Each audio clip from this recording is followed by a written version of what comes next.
nit ci boppam yar ko faj ko jàngal ko xamal ko dundal ko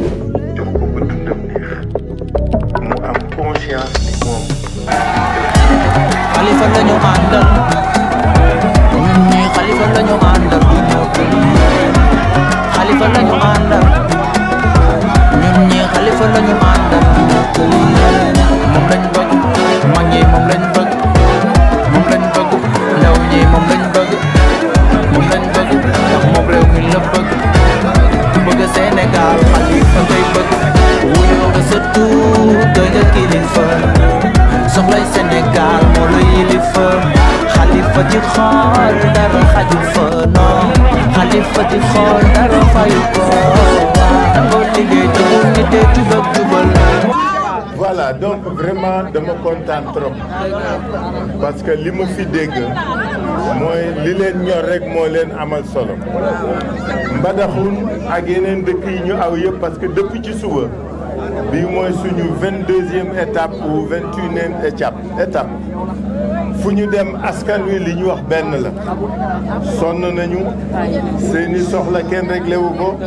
gars yi su politique bi jotee sama maas gi yëpp ñëw fii wax ba mu tooy après ñu dem seen yoon mais li dalal sama xel mooy xale yi dañu jël seen soxla bopp xam ni seen avenir ñoom ñoo ko yor ñuy wax li leen ñor te loolu mooy fulla gu bees gi bu leen nangu politiciens yi ñëw fii di digaate ak yooyu gis nga ku fi ñëwati da ngeen di wax li ngeen bëgg ngeen wax li ngeen xaar nit ñi tontu leen ci ñun nag suñu démarche bu bees la du ñu ñëw pour def ay meeting dañuy ñëw pour waxtaan pour sottantey xalaat parce que dañu gëm ni pour ñu liggéeyal leen il faut que ñu xam mais surtout ñu déglu leen ngeen wax li leen ñor ngeen wax li ngeen bëgg ngeen wax ni ngeen ko bëggee ñu waxtaan ak yéen ci nan lañ koy defee mais kenn dootu fi ñëw di leen promettre naan dañ leen di defalee loolu dafa xewi et puis naxaate bi dafa jeex quoi naxaate bi dafa doy bu leen ko nangooti parce que dootu leen xale yi kenn te nu ngeen fi nekk di voteel nit ñi pour gars yi di leen jëriñoo comme escalier donc li ñuy amal solo mooy dañu bëgg li ngeen wax waa borom wantaay bi daf may dimbale rek mais dama bëgg wax ne waxtaan naa léegi ak seeni responsable wax naa ko na ma fekk fële pour ASC bi li ci des nag dama bëggoon ñun ñu waxtaan suñu biir comme que tase nañu fii te ñu ngi fii te daañ fi dellu si dañu bëgg a xam lan mooy soxla yi lan mooy itte yi su ngeen ko waxul xam naa ni liggéey ngi fi xam naa ni électrification ngi fi xam naa ni njàng maa ngi fi liggéey nit ñi bëgg a liggéey jigéen ñi bëgg a projet xam nga yooyu la ñëpp di wax mais li am solo mooy mu jóge ci seen gémmiñ yéen ngeen di ñu wax lan ngeen bëgg lan ngeen di xaar ci nit ñi ñu xool nan la ñuy ànd ak yéen di liggéey en tout cas kontaan naa trop li mu fi gis daal na sama xel mooy ay xale yu takku yu bëgg defal seen bopp du ñu ñaan du ñu saraxu bëgguñu ku leen jënd par contre dañu bëgg a doon nawleeg gor yoo xam ne dañ leen di jox lu ñu liggéeyee pour ñu mënal seen bopp en tout cas loolu mooy li ma kontaan parce que bala ma fee ñëw waxtaan naa ak ñu bari xam naa problème yi wax nañ ma mais dama bëggoon leen déglu yéen liñ fi jot a dégg doy na ma et incha allah daañu continuer di waxtaan ak yéen élection nag lañ jëm élection yéen bu leen nangooti doon des bétail pour voter da ngeen di déglu nit ñi xool lan lañ leen di proposer lan lañ leen di wax lañ leen fii indil ndax liñ leen di proposer lu leen jëriñ la ndax loolu moo leen itteel ndax loolu moo leen soxlaal de telle sorte que ku ngeen ci voter tey ëllëg di ngeen mën ko topp parce que nag réew mi dafa changé kenn mënatu fi ndax kenn Mbadakhoune bii li koy defar yéen ma ko gën a xam ñun li nga xam ne moom la ñuy proposé mooy liggéeyeen bi mooy changé su ñu ñëwee waxtaan ak yéen nga wax ñu lan ngeen bëgg dañu bëgg ëllëg niñ koy liggéeyee ak li ñuy liggéey ñu ànd ko yéen ngeen def ko soo doon tabax école Mbadakhoune est-ce que soxla nga entrepreneur u Gossas wala bu Kaolack Mbadakhoune am na maçon am na menuisier am na ñoo xam ne mën nañ defar école su ngeen doon defar dispensaire c'est la même chose ak lu ne parce que réew mi léegi ku nekk xam nga li nga bëgg kuñ ci jox li war di nga liggéeyal sa bopp parce que liggéeyal sa bopp moo gën a yomb ñu lay liggéeyal façon doxalin boobu ñun la ñu indi dañu bëgg budget bi ñu wàccee ko ci nit ñi jox ko nit ñi pour que yéen li leen important muy priorité muy liggéey muy projet muy jàng muy mbay mi mu ngeen mënal seen bopp loolu ñu waxtaane ko liggéeye ko looloo tax man ma sawar taxaw fii di sottanteeg yéen xalaat di xool lan ngeen soxla ñu waxtaane ko xool nan lañ koy defee boobu nag mooy démarche bu bees bi en tout cas maa ngi leen di gërëm maa ngi leen di sant waxtaan naag nag président bi daañu gisee pour que li xale yu góor yi ci ginnaaw di wax ñu réglé ko mais li xale yi jigéen di wax it xaw ma ko. ñun daal kontaan rek lay def. kontaan daal ñun daal fi yàlla jox réew mi. waaw nga nga gëstu waa Mbadakhoune. waa Mbadakhoune waaw jàppale ñu bu baax suñ xale yi liggéey mun a yor seen yaay ak seen baay yi. voilà loolu am solo loolu lañ ko doon dégg jërë ngeen jëf en tout cas maa ngi leen di sant parce que lii la ñu bëgg ñun di sottanteeg nit ñi xalaat ñi ñuy wax seen bëgg-bëgg wax nan lañ ko bëggee ñu xool ak ñoom nan lañ koy defee maa ngi leen di gërëm di leen sant.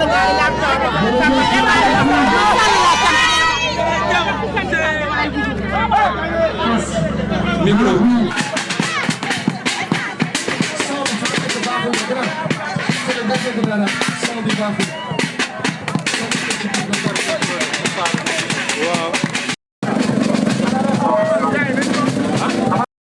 Surtout ak sama gan maa ngi yoon yëgal ne fii baax la te man maay borom man maay borom parce que boo dem village ASC moo tax te ASC boo ko waxee boo waxee ASC coach suba moo am dara ASC te foofu jot si la coach la ASC de waa ko baax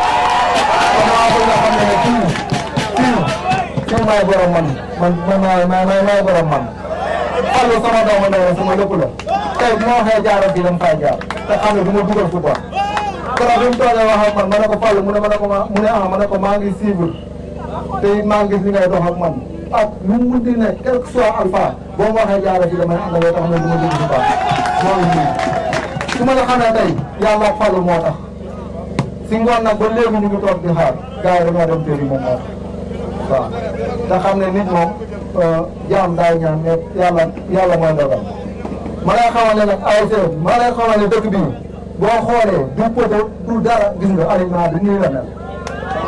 ñun dañoo mel ni gisuñ suñu bopp Sénégal ñun gisuñ suñu bopp Sénégal te boo xoolee li ma lay wax bu amoon rek nee leen ma wax leen pour muy leen lambu tàkku fi ndox mooy loolu bañ leen ko ba suñu courant bi été bi ñëw sax doxul tey mu ñëw suba mu ñëw ñun dañ koy jox ASC bi bu ma sañoon ak quel que soit alpha bu ma sañoon nga jàppale leen parce que ASC mooy sama ASC te ASC bi rek laa am tey fu ma leen joxoon dañuy dem. démb si guddi laa ñëw ne leen sama gars yi mu ne ma ne ko damaa am gan te fi ma dugg da ngeen fay dugg force ñu ne ma foo joxoon ñu topp la may leen kon damay ànd ak Khalifa Sall dem lu ma si am jëm loolu ma dara lu ma si am man damay jëm waaw man bu ma gisee bañkat damay ànd ak moom parce que damay bañ ba xëy dee dee bu ñëwee nag moo la si man te tey boo xoolee fii nii quel que soit alpha gisuma fii dëkk bi président Macky Sall ak ñi ma ànd ak yow man ah sama bopp ak ñi ma ànd ak gisuñ seen bopp billahi wallahi taala gisuñ seen bopp bu ñu gisee seen bopp rek suñu kër yi leer mais bi ngay ñëw yow boo taxawee fee boo nii du doo gis nit te loolu du yoon bu ko nee yoon du yoon kàddu yi bëri na nag sama gars yi jigéen ñi ñu ngi nii sama yaay lañ samay jabar lañ sama ñoom paañ ñoom ñëpp ñu ngi nii tey dama leen a yee neen mu ngi ñëw ñu jógaat ñu ngi nii du ma ko fay dama dem bëgg leen ñu jóg may leen jóg leen sama gan ñu ngi ñëw ñu doon ñu fekk si la mais si woon ba léegi ñu ngi toog si waaw mais nag maa ngi jégalu si dérangement bi yéen tamit dina xamal ne nit bu sañoon tey 5 heures fii la koy fekk mais fu mu dem moom tamit maa ngi coordonné Fallou dañ ko fay téye ndax bëgg bi ñu ko bëgg rek bëgg bi ñu koy bëgg moo tax ma bàyyi ñu guddee ñëw fii maa ngi jégalu boobu merci beaucoup. ci tabaski fekkee ñëppay bokk añ ci penc mi korite ñëppay bokk añ. Xalifa li ngay dox ak li ngay ut yàlla ko yàlla sottal ci kattanu yàlla ci sa barke baay ak liggéeyu ndeyam barke Serigne Touba li ngay dox day sotti te day am man nii dañuy sama goro de Babacar Diop sama goro la dañuy magam ji toog man maa yaayi layti da denc sama goro màgget baax ba bugg a dee macha allah nangu ba bugg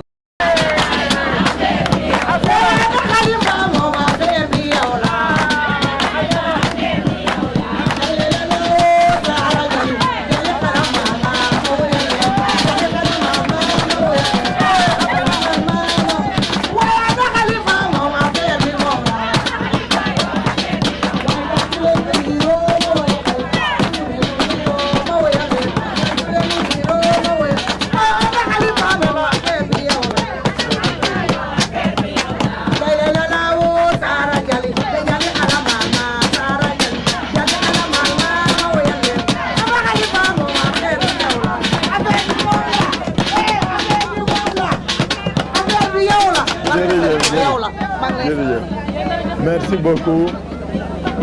ñoo ngi leen di nuyu di leen gërëm di leen sant di jéggalu bu baax micro bi kon ma di la xool bon ñu jéggalu bu baax ci tardé bi vraiment programme bi nu moo ko def mais vraiment ñu ngi excusez wu auprès de chacune et de chacun de vous guddi na sonn ngeen mais ñun sonn nañu ci mbégte parce que li ngeen ñu xaar dafa dal suñu xel muy intérêt bi ngeen manifester vis-à-vis de nous c'est ça qui est important mais li nga xam ne moo am solo mooy suñu ñëw fii tey c'est dommage que ñun ñu guddee parce que dañu bëggoon déglu leen waxtaan ak yéen ci problème mu quartier bi waxtaan ak yéen ci dundu askan wi waxtaan ak yéen ci seeni problème parce que ñun c'est comme ça qu'on procède du ñu ñëw di def meeting dama bëggoon toog ñuy naan ataaya di waxtaane seeni problème comme ça au bout d'une heure suñu waxtaanee ñun daañu d'accord ci fii di seen quartier di seen dëkk lan moo fi problème lan mooy problème mu nit ñi ak lan mooy solution parce que je suis certain d'une chose ku ma joxoon ci yéen micro bi danañu wax léegi lan mooy problème mu nit ñi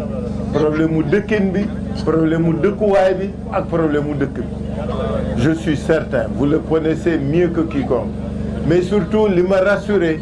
mooy ku nekk ci yéen xam ngeen lan mooy solution yi je suis certain su fekkee problème mu jàng bi la su fekkee problème mu chômage bi la su fekkee problème mu liggéey bi la su fekkee problème mu jigéen ñi projet yi électrification éclairage public yoon lotissement ndox yooyu mooy problème mais ak li ngeen di liggéey je crois que Sénégal actuellement féppay metti problème yi ngeen di wax fii yéen waa PAK waa Mbadakhoune moom la ñuy wax fële Dakar moom la ñuy wax Linguère moom la ñuy waxee Meouane moom la ñuy waxee Koutialan moom la ñuy waxee Koubalan moom la ñuy waxee Kédougou dëkk bi moo doxul dëkk bi mooy vivre des difficultés alors que nous avons tout pour que réew mi démarre nous sommes un pays riche aujourd'hui pays bu riche de ses ressources nous sommes riches de notre jeunesse gis nga yéen bu leen nangu nit ñi di leen def fautif du ngeen handicap atu ngeen parce que réew bu amee ndaw mooy réew bi am na avenir te avenir boobu soo ko defalee li ko war sa réew jëm kanam ngeen jàng ngeen liggéey ngeen tekki ngeen mën bokk ci ñi nga xam ne dañuy liggéey seen réew loolu ngeen bëggu leen leneen lu fi nit wax da leen di nax rek moo tax tey c'est dommage que mënuñu waxtaan pour sottantey xalaat pour déglonte mais bëgg nañu trop en tout cas ñu ngi lay féliciter ana Fallou da nga daw làqatu ñu ngi féliciter Fallou bu baax parce que Fallou dafa bokk ci xale yi nga xam ni dafa tekki dafa am fulla dafa xam fi mu bokk xam fi mu cosaanoo xam boppam mais surtout xam lan la askanam di xaar ci moom ana président viens benn dama ko dégg mu wax léegi li mu wax dal sama xel parce que xam na lan la ay mbokkam ay famiyam ak dëkkam di dund jafe-jafe yu wóor problème yu tar yoo xam ne il faut que ñu trouver ci solution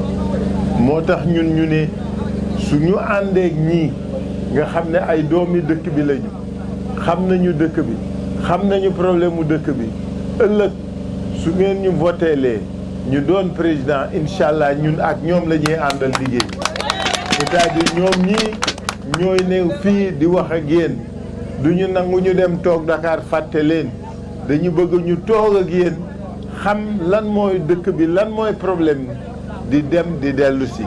parce que looloo am solo façon liggéey bi la ñu bëgg a changer ba ñi nga xam ne ñoom ngeen wóolu dénk leen ñu jege leen nekk ak yéen ànd ak yéen pour liggéey ak yéen en tout cas ñaar ñii wóolu nañ leen